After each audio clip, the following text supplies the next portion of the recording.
بسم اللہ الرحمن الرحیم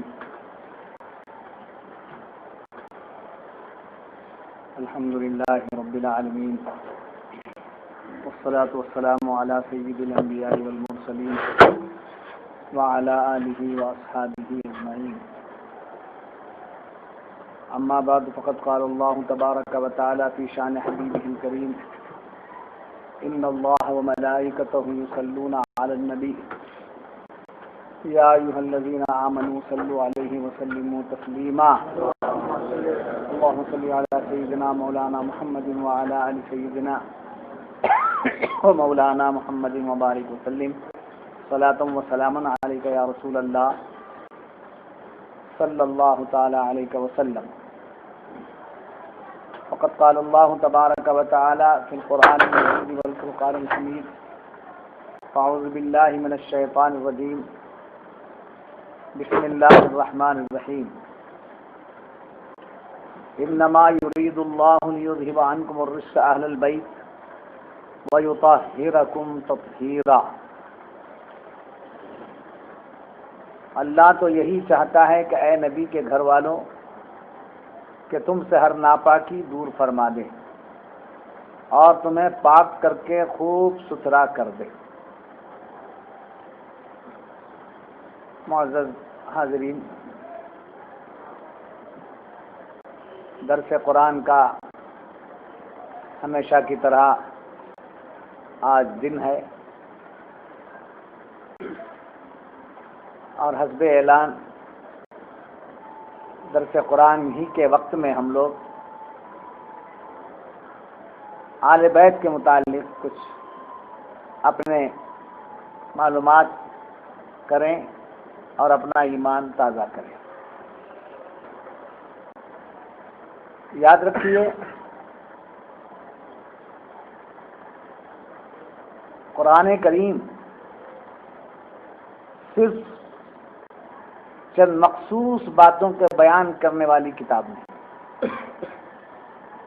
بلکہ انسانیت کے لیے پیغام ہے، پوری انسانیت کے لیے پیغام ہے اور ایک قانون ہے. اس قانون کے دائرے میں رہنے والا انسان کہلایا جاتا ہے اور خدا کا محبوب ہوتا ہے. تو گویا یہ قرآن قانون الہیہ ہے. قرآن کیا ہے؟ قانون الہیہ، یعنی اللہ کی لا. انسان جو بھی قانون بناتا ہے وہ اپنے ذہن سے بناتا ہے. یہاں ذہن کا کوئی دخل نہیں ہے، یہاں ذہن کا کوئی دخل نہیں ہے، بلکہ یہ اللہ کا کلام ہے جو اذہان سے ماورا ہے. ہماری سمجھ میں آئے نہ آئے پہلے تو اس پر ایمان لانا چاہیے. قرآن ایک ایسی کتاب ہے جس پر سب سے پہلے ہمیں کیا لانا پڑے گا؟ ایمان. اس میں کیا ہے؟ فلاں ہے، فلاں ہے، اس پر میرا ایمان ہے، اس پر تھوڑا میرا اشکال ہے. معاذ اللہ ایسا کہے گا تو کیا ہوا؟ کا 99% مجھے ایمان ہے، بالکل ٹھیک ہے، 1% تھوڑا مجھے یہاں کچھ کھٹک لگ رہی ہے. تو 1% 1% جو ہے وہ کھٹک کس کو زائل کر دی؟ 99% قبولیت کو ختم کر دی. نہ اس میں سے کسی بات کا انکار کیا جا سکتا ہے اور نہ ہی اس میں کی کسی بات پر شک کیا جا سکتا. یہ ہماری سمجھ میں نہیں آتا کہ قرآن نے ایسا کیوں کہا، معاذ اللہ. تو یہاں ہماری سمجھ کا بھی دخل نہیں. قرآن میں نہ ہماری سمجھ، ہماری ہی نہیں، کائنات کے کسی فرد بشر کے سمجھ کا اس میں دخل نہیں.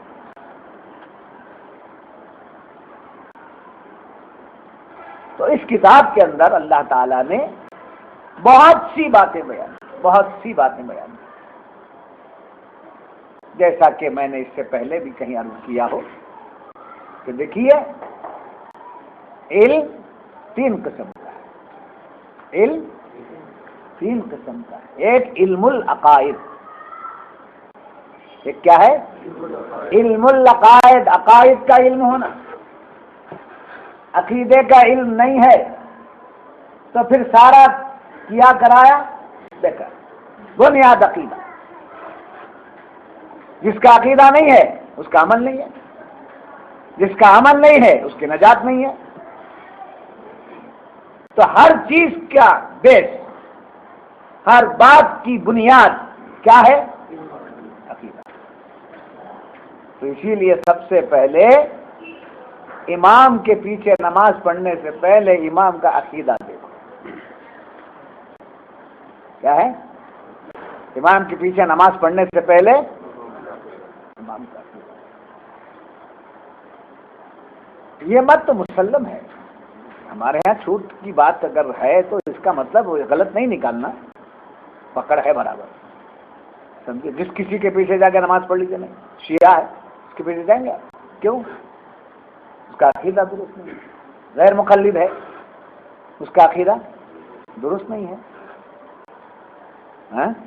دیگر لوگ ہیں ان کا عقیدہ درست نہیں ہے۔ تو جن کا عقیدہ درست نہیں ہے ان کے پیچھے نماز نہیں ہوتی۔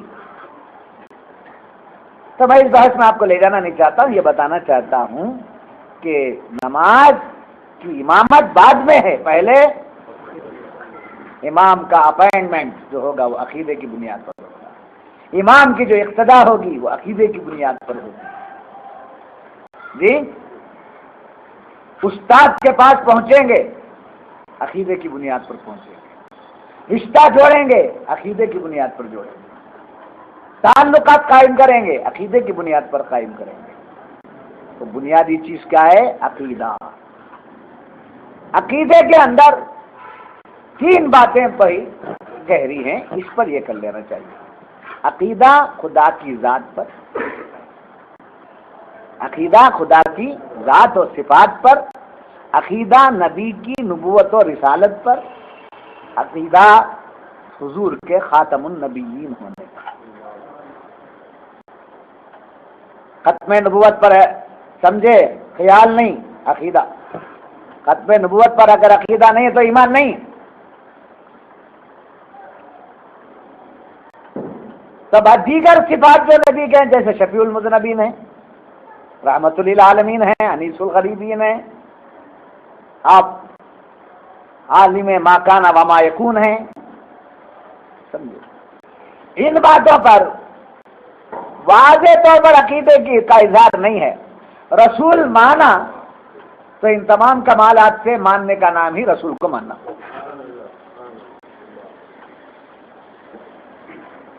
جی نہیں سمجھ میری بات؟ جب ہم نے رسول کو رسول مان لیا تو رسول شفیع المذنبین ہے، ہم نے کہا میں نے شفیع المذنبین کو نہیں مانا ہے، ایز اے میسنجر میں نے مانا ہے، ایز اے میسنجر میں نے رسول کو رسول مانا ہے، گناہگاروں کی شفاعت کرنے والے یہ میں نہیں مانتا۔ تو یہ نہیں مانتا، یہ شفیع المذنبین کو ماننا عقیدے میں شامل نہیں ہے، مگر رسول کے ماننے میں یہ شامل ہے۔ جی رسول کو ماننے میں یہ شامل ہے، یعنی ایک شخص کہتا ہے میں رسول کو مانتا ہوں، آپ کے شفیع المذنبین ہونے پر مجھے میں نہیں مانتا اس بات۔ تو اگر تم نہیں مانو گے تو کافر ہو جاؤ گے، ایسا نہیں کہہ سکتے آپ، لچک ہیں۔ اگر شفیع المذنبین نہیں مانتے تو آپ نے رسول ہی پر نہیں مانا۔ رسول کو ماننا ہی شفیع المذنبین کو ماننا ہے، اور شفیع المذنبین کو کی حیثیت سے جو مان لیا اسی نے رسول کو مانا۔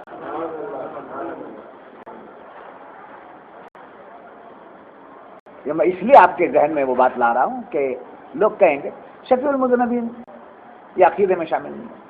تین ہی چیزیں عقیدے میں، ایک توحید، اللہ کو ذات و صفات میں وحدہ لا شریک،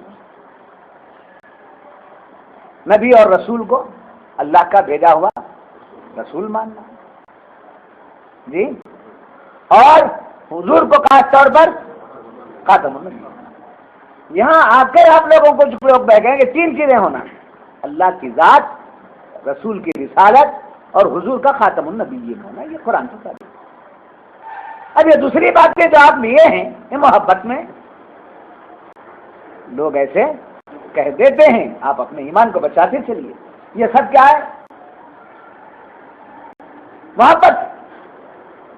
آپ نے ان سے محبت کی، بولے آپ شفیع المذنبین ہیں، انیس الغریبین ہیں، جی یہ محبت میں ہے، آپ کی محبت جتنی آپ بول رہے ہیں۔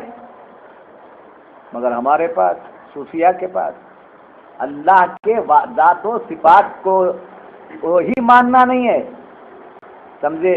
اللہ کے ذات و صفات میں اس کو وحدہ لا شریک ماننا توحید ہے۔ بولے ہمارے پاس اور دو چیزیں ہیں، افعال میں بھی وہی ہے، آثار میں بھی وہی،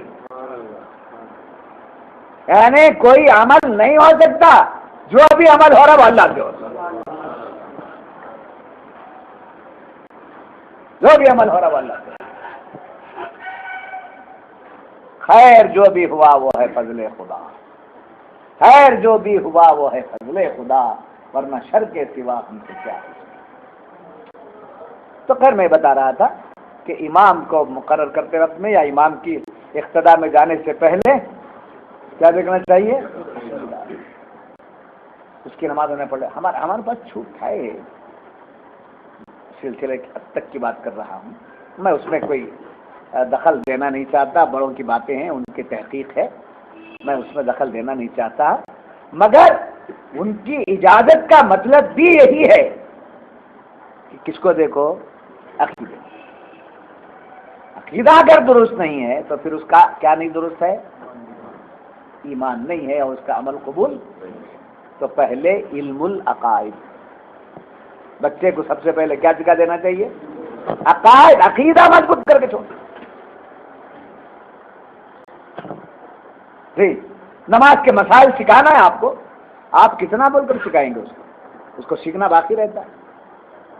جی بولے بعد ایک وضو ایسا کرنا ہے، وہ ایسا کرنا ہے، پاکی صفائی ایسی کرنی ہے، ہاں خد ایسا بنانا ہے، ہاں بقیہ اور کچھ بنانا ہے، بولے کیا اٹھا کر سکھائیں گے آپ؟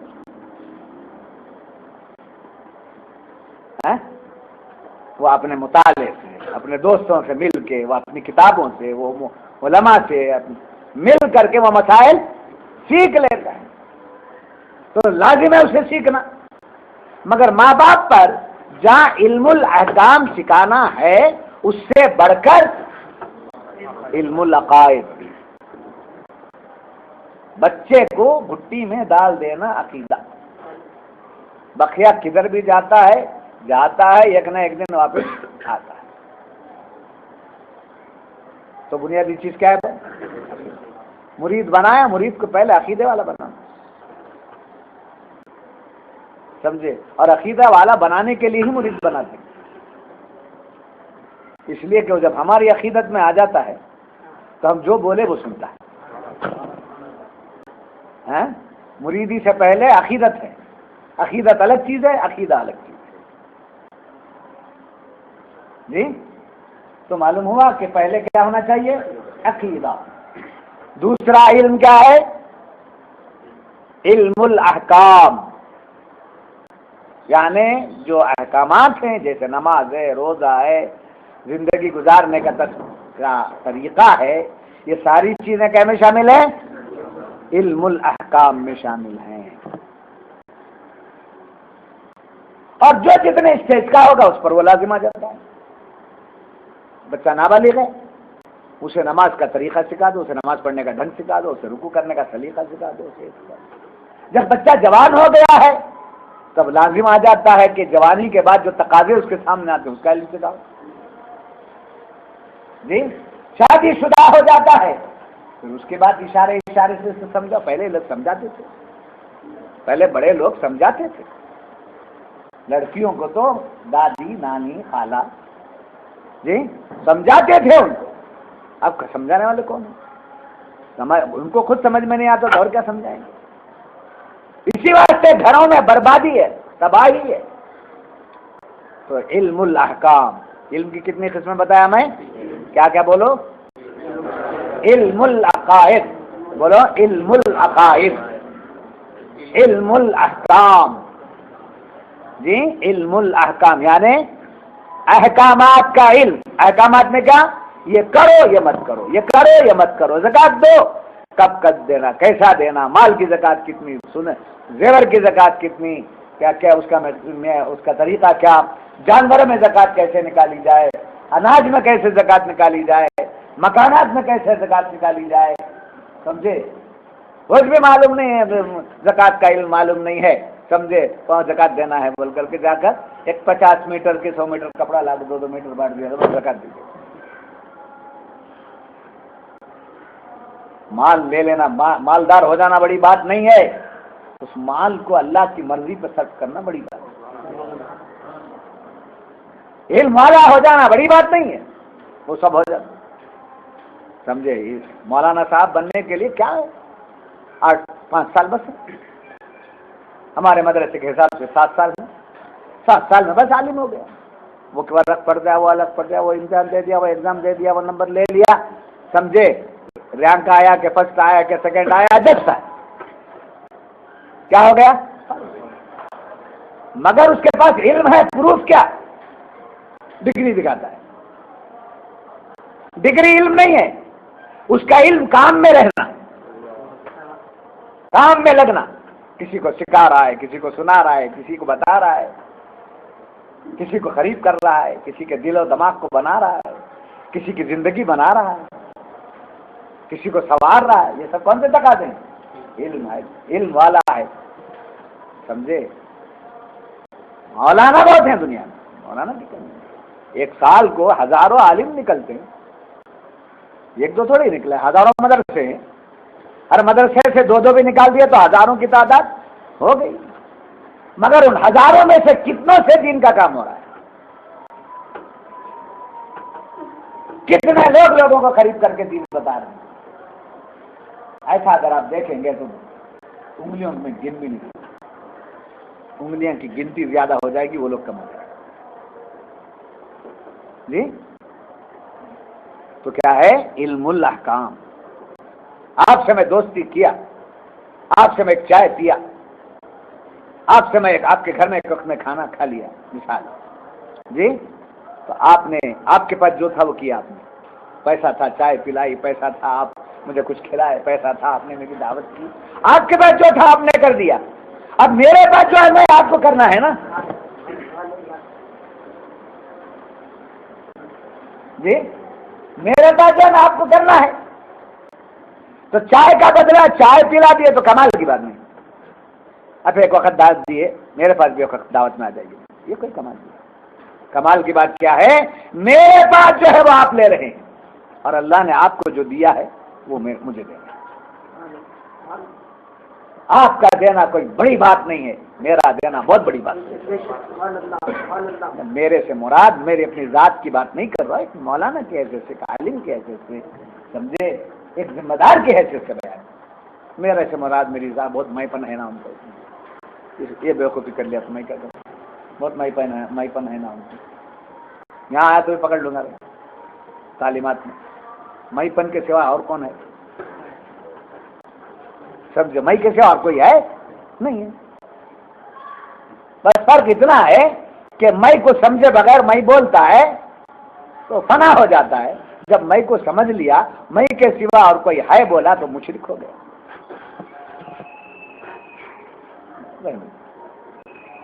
تو بہرحال دوسرا علم، علم الاحکام، یا علم عقائد بولو یا علم احکام بولو، اگر عربی برابر بولنا ہے تو علم العقائد، علم الاحکام، قرآن میں ہے، عقیدہ کا علم بھی قرآن میں ہے، احکام کا بھی علم قرآن۔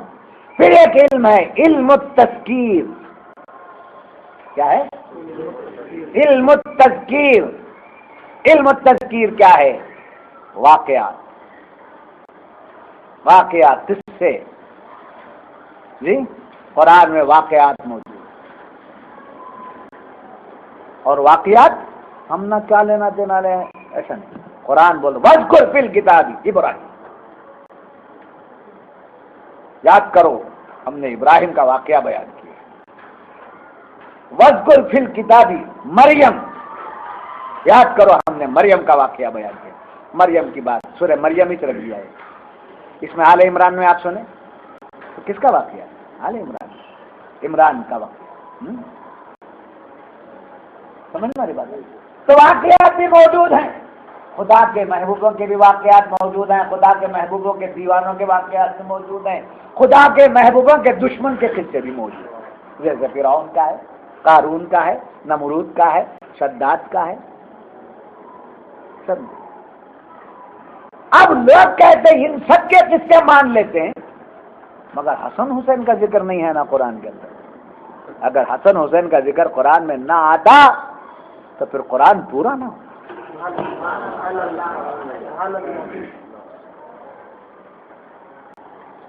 آل بیت رسول کا ذکر نہ آتا تو قرآن پورا نہ ہوتا. سب کو سمیٹ کر رکھ دیا قرآن نے. ارے سارے جہاں کو یہاں رکھ دیا ہے تو جانے جہاں کو یہاں کیوں.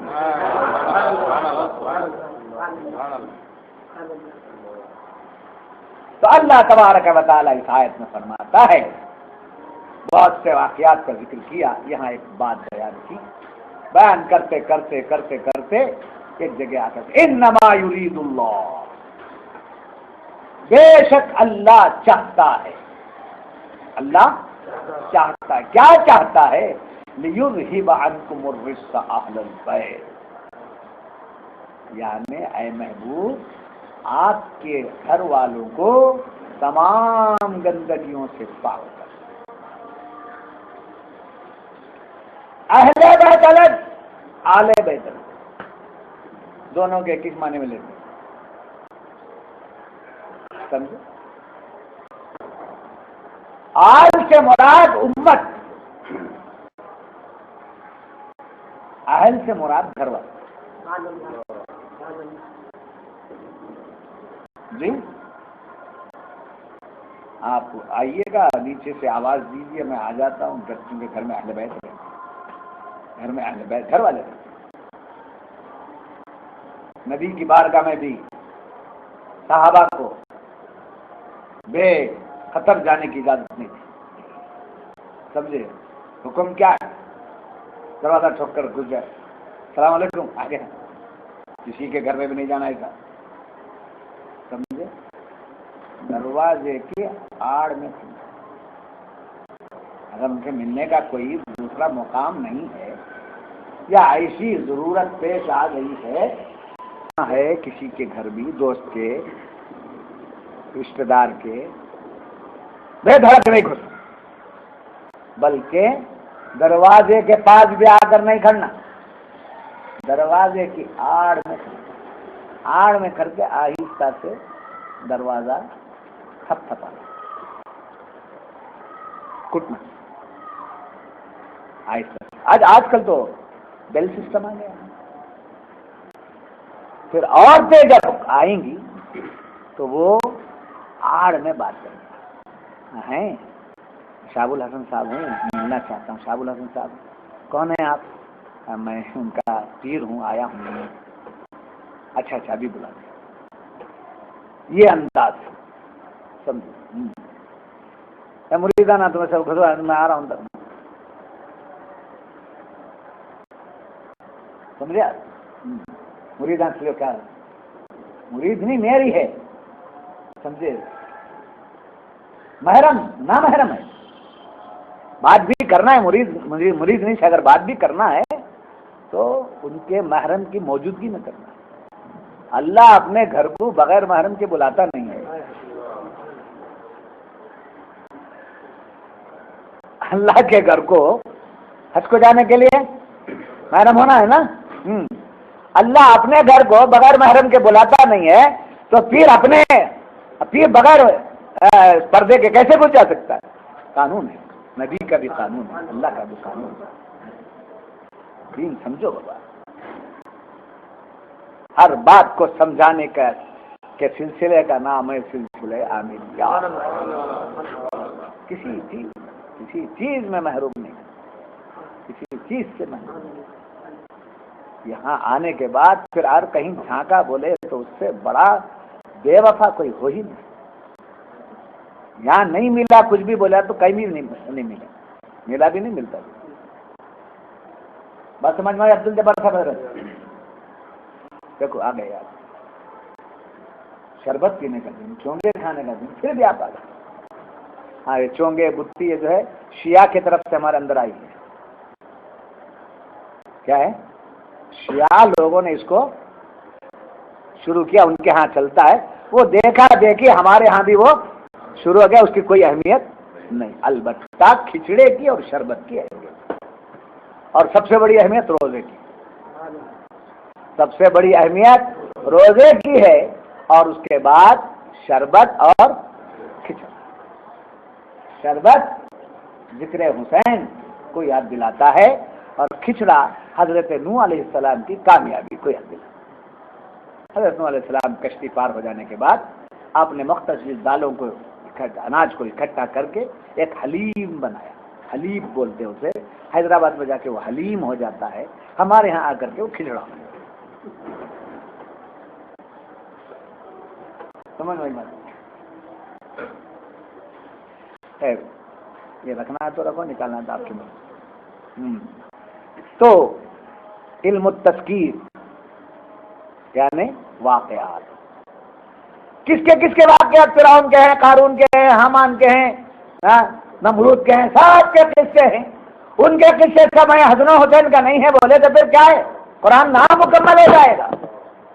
تو وہ ہے، تو اس میں اللہ فرماتا ہے اے محبوب بے شک اللہ یہ چاہتا ہے. اللہ نماز پڑھنے کا حکم دیتا ہے، اللہ روزہ رکھنے کا حکم دیتا ہے، اللہ نیک کام کرنے کا حکم دیتا ہے، اس پر عمل کرنے والے کو جزا کا اعلان کرتا ہے، اس کے خلاف چلنے والے کو سزا کا اعلان کرتا ہے. اللہ جنت کا ذکر کرتا ہے قرآن میں، اور جنت میں کیا کیا ہے وہ بیان کرتا ہے، اور اللہ دوزخ کا بیان کرتا ہے قرآن میں، اور دوزخ میں کیا کیا تکالیف ہیں اس کا بیان کرتا ہے قرآن کریم میں. جب یہ سب بیانات ہیں تو اللہ نے جب جنت کا ذکر کر دیا تو صاحب جنت مالک جنت کے گھر کا بھی ذکر کر دیا. فرمایا انما یرید اللہ، بے شک اللہ چاہتا ہے، لیذہب عنکم الرجس اہل البیت، اے محبوب آپ کے گھر والوں سے تمام گندگیوں کو دور کر جی.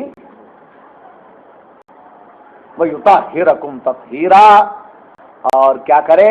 تمہیں پاک کر کے خوب ستھرا کر دے. وَيُطَهِّرَكُمْ تَطْهِيرًا، خوب ستھرا کر دے. کس کو؟ یہ آیت نازل ہوئی تو اس آیت کا عمل ہوا. جیسا کہ میں نے اس سے پہلے بھی بتایا ہے، ہر آیت اپنی جگہ ہے، اور ہر آیت پر اس کے مطابق شان نزول تعلق اپنی جگہ ہے. اس بات پر کیا ہونا چاہیے؟ عمل. نماز پڑھو کا حکم آیا تو یہ آیت ہے، اس کا ترجمہ کر لیا تو یہ علم ہے. اب آیت صرف پڑھ کے دم کر لینے کے لیے ہے، عمل کرو. عمل کرنے کا مطلب کیا؟ نماز جی، عمل کرنے کا مطلب وَآتُوا الزَّکَاۃَ، اور زکات دو. آیت پڑھ لیے، تعویذ بنا کے گلے میں ڈال لیے. کیا وہ تعویذ بنا کے ڈالنے کی آیت ہے؟ وہ کیا ہے؟ عمل. دو زکات، اقیموا الصلاۃ وآتوا الزکاۃ. ایسے ہی اہدنا الصراط المستقیم، چلا ہم کو سیدھا راستہ، مانگا نا دے دیا. اب وہ سیدھا راستہ جو مانگ رہا ہے خالی مانگ لے کر بیٹھتا ہے؟ کب تک مانگتا ہے؟ زندگی بھر مانگا، مرنے تک مانگتا رہتا ہے. اہدنا الصراط المستقیم، اہدنا الصراط المستقیم پڑھ رہا ہے، مانے دیکھ رہا ہے، بیان سن رہا ہے. عمل کہاں ہے؟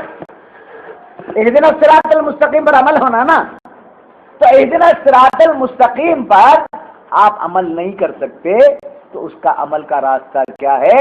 کسی سے مرید ہو جانا ہی یہ اہدنا الصراط المستقیم کا عمل. اٹکا کے چھوڑ ملے تو ضرورت پڑ گئی تو اٹکو مت، اٹکا کے اتصال سے اہدنا الصراط المستقیم پر اس کا عمل کیا؟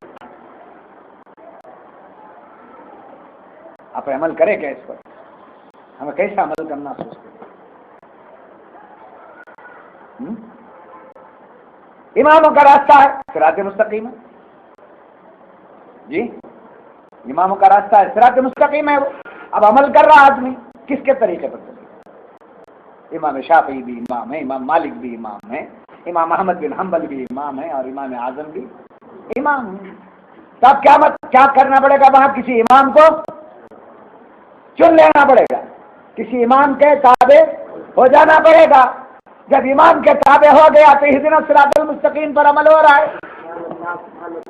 احکام میں امام مل گیا تو اہدنا الصراط المستقیم پر عمل ہو رہا ہے، سمجھے؟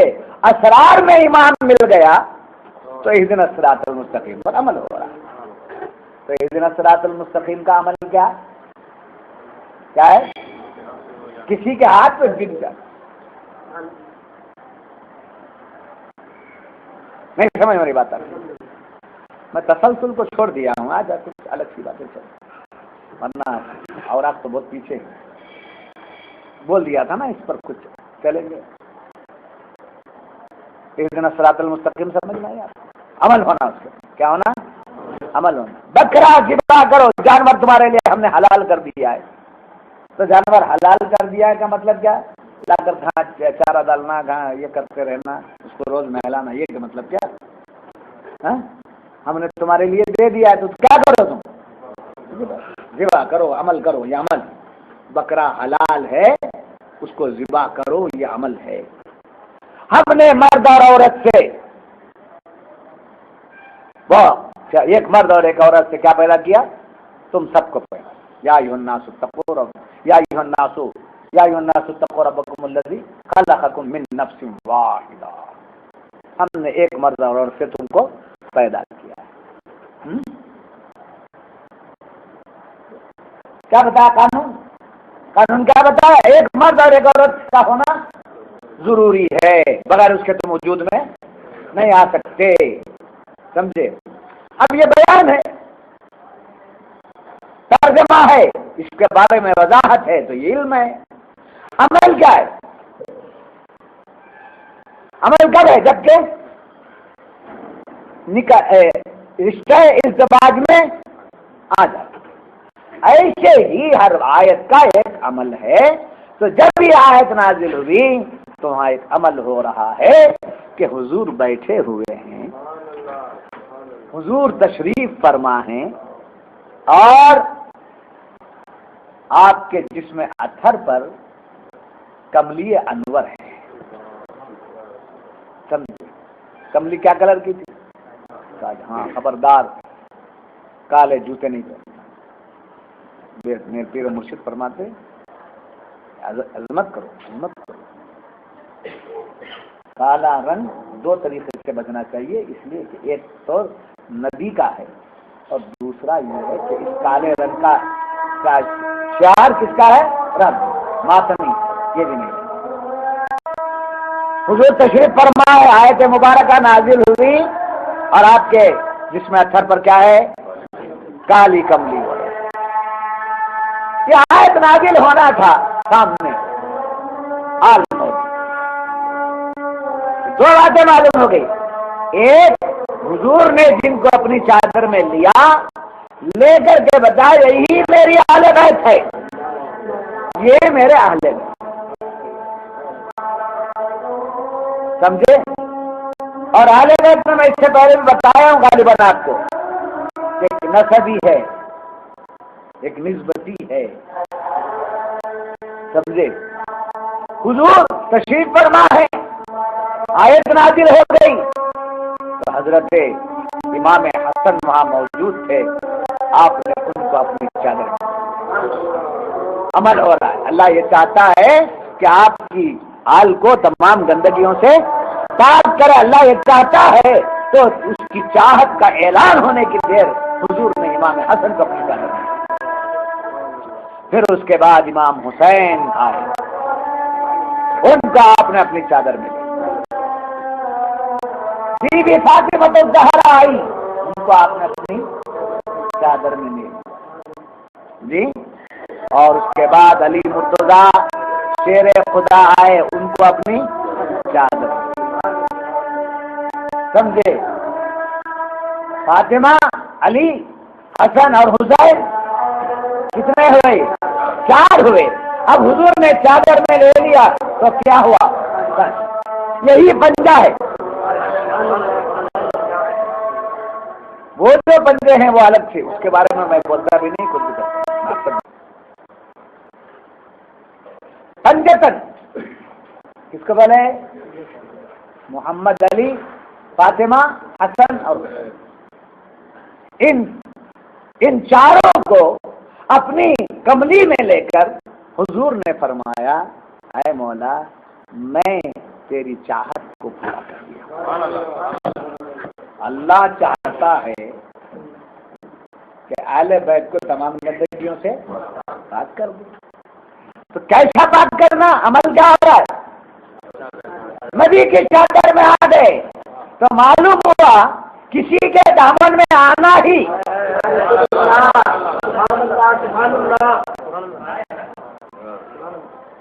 کسی کے دامن میں آنے میں ہی کیا ہے؟ پاکی ہے، صفائی ہے، سمجھے۔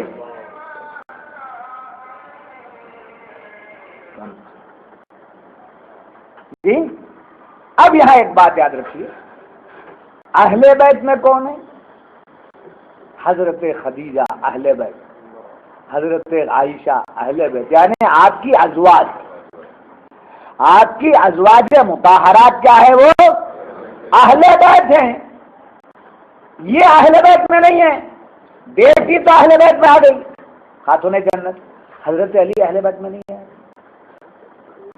آپ دوسرے ہیں، حضرت ابو طالب کے بیٹے ہیں جی، حضرت ابو طالب کے بیٹے ہیں۔ حضرت علی حضور کے آل میں سے نہیں ہے۔ حضرت حسن اور حسین آل میں سے نہیں ہے، اس لیے کہ علی کی اولاد ہے۔ کس کی اولاد ہیں؟ علی کی اولاد ہیں۔ تو حسن اور حسین علی کی اولاد، اور حضرت علی ابو طالب کے بیٹے، جو گھر والوں سے کوئی داماد ہے، ہمارا داماد ہماری بیٹی کو اپنے نکاح میں لے لیا تو کیا وہ ہمارے آل میں سے ہے؟ بیٹی کو ڈھکل دے، داماد کو لینا تو دور کی بات، بیٹی کے بارے میں ہی سماج کہتا ہے کہ دیے بیٹی گھر کے باہر، تو داماد کو کہاں سے قبول کر لیں گے آپ؟ نواسے سے پیار تو ضرور کریں گے آپ، مگر پوتے ہی کو اہمیت دیں گے آپ؟ اسے پوتا میری آل میں سے، پوتا آل میں سے، نواسا آل میں سے نہیں ہے، داماد آل میں سے نہیں ہے، بیٹے آل میں سے ہے۔ اب یہاں دیکھیے، حسن اور حسین نواسے ہیں، علی داماد ہیں، اور ایک اعتبار سے بھائی چچا خیر وہ رشتہ چھوڑ دیجیے، داماد ہیں۔ اب یہاں ہے کون؟ بی بی فاطمہ الزہرا۔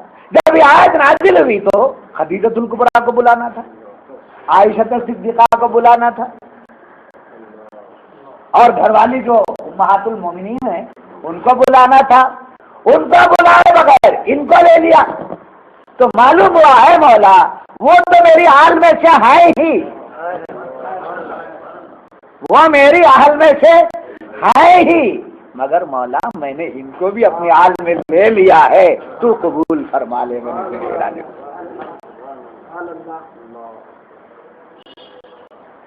اب حضرت علی آل میں سے ہے کہ نہیں بولنا، اب ماننا آل میں سے ہیں، حسن حسین آل میں سے ہیں، فاطمہ آل میں سے ہیں، سمجھے۔ اور یہ پنجہ اتنا مضبوط پنجہ ہے،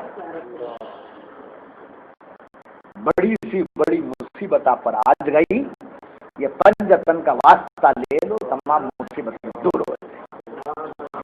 لی خمسۃ مطفی بہا حر الوباء الحاتمہ المصطفى والمرتضى والمصطفى وابناهما والفاطمہ.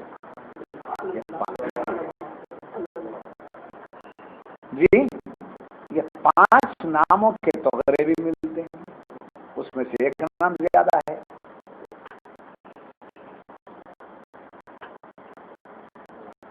جی اللہ کتنے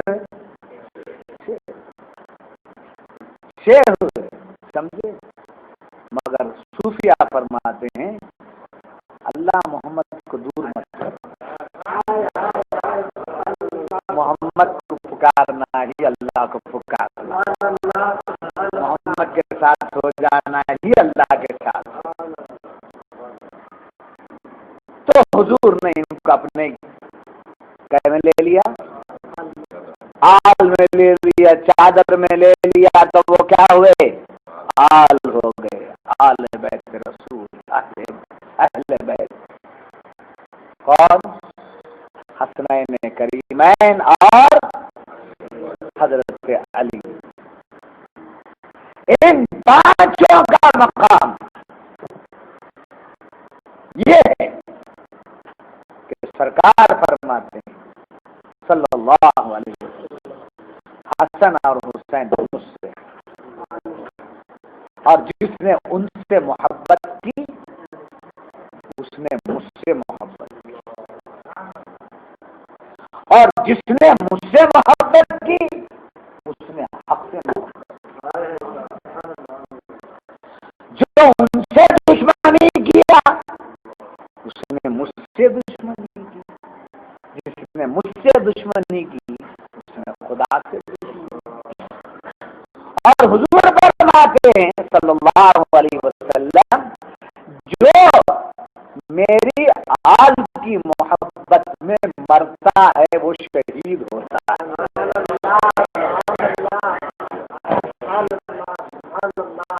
میری آل کی محبت میں جو مرتا ہے وہ شہید.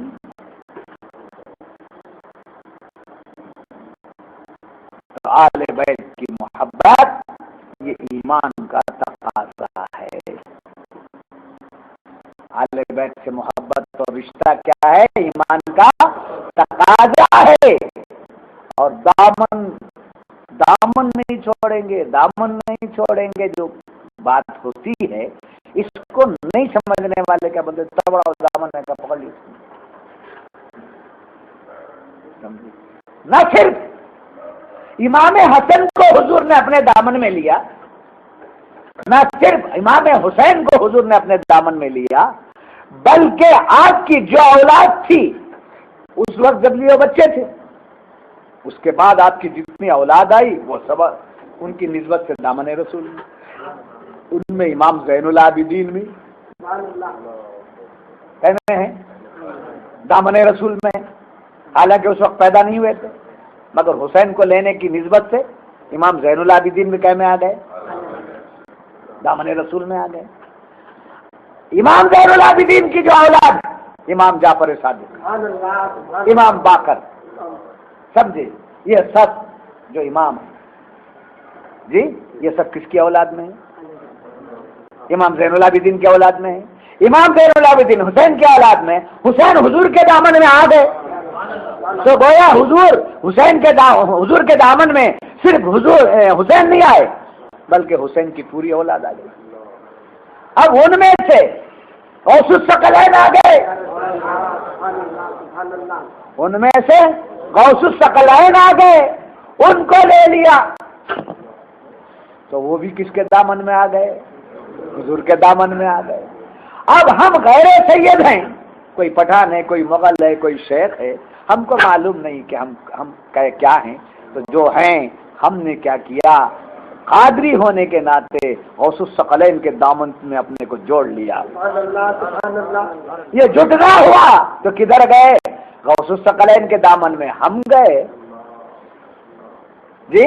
امام زین العابدین کے دامن میں غوث الثقلین گئے جی. امام حسین کے دامن میں زین العابدین گئے، اور حضور کے دامن میں یہی ہے، دامن نہیں چھوڑا جی. تو معلوم ہوا کہ ہم یہاں آنے کے بعد دامن سے وابستہ نہیں ہوئے، ہم یہاں آنے کے بعد ہی دامن سے وابستہ نہیں ہوئے، ابھی ہم عالم ارواح میں ہیں، ان کے صدقے میں حضور نے ہم سب کو اپنے دامن میں لے لیا، حضور نے ہم سب کو اپنے دامن میں، جب یہ بات معلوم ہوئی ایک اہل بتایا، سمجھے؟ اہل کس کو بولا ہے؟ اہل گھر والے، کیا ہے؟ گھر والے، آل نسبت والے۔ اب یہاں بعض علماء یہ فرماتے ہیں اللہم صلی علی سیدنا محمد وعلی آل سیدنا محمد مبارک وسلم، یہاں مراد یہ لیتے ہیں آل بیت بھی شامل ہیں، اور آل سے مراد امت مصطفیٰ، ہر امتی کو کس کا دامن مل گیا؟ نبی کا دامن مل گیا۔ تو قرآن یہ بتا رہا ہے اے محبوب، نہ صرف ہم آپ کی حال کو اپنے پاک کرنا چاہتے ہیں، بلکہ آپ کے اولاد کے صدقے میں قیامت تک جو ان سے نسبت رکھتے ہیں ان سب کو ہم پاک کریں۔ تو آپ پاک کرنے کے لیے پوائنٹ نوٹ کیجیے، پاک کرنا چاہتا ہے نماز کی تاکید کر دیجیے، اللہ آپ کی امت آپ کی حال کو پاک کرنا چاہتا ہے، کیا کیجیے؟ نماز کی تاکید کر دیجیے، اللہ آپ کی امت آپ کے حال کو پاک کرنا چاہتا ہے، نیک کام کرنے کی تاکید کر دیجیے، یہ ہونا تھا۔ مگر کیا ہو رہا ہے؟ اللہ پاک کرنا چاہتا ہے، خود پاک کرنا چاہتا ہے، تو حضور نے کیا کیا؟ دامن میں لے لیا۔ تو معلوم ہوا عبادت میں پاکی نہیں ہوئی ہے، بلکہ نسبت میں اور دامن میں پاکی ہے۔ اب اس دامن سے جب وابستہ ہو کر عبادت کریں گے تو عبادت کے اندر جان ہے۔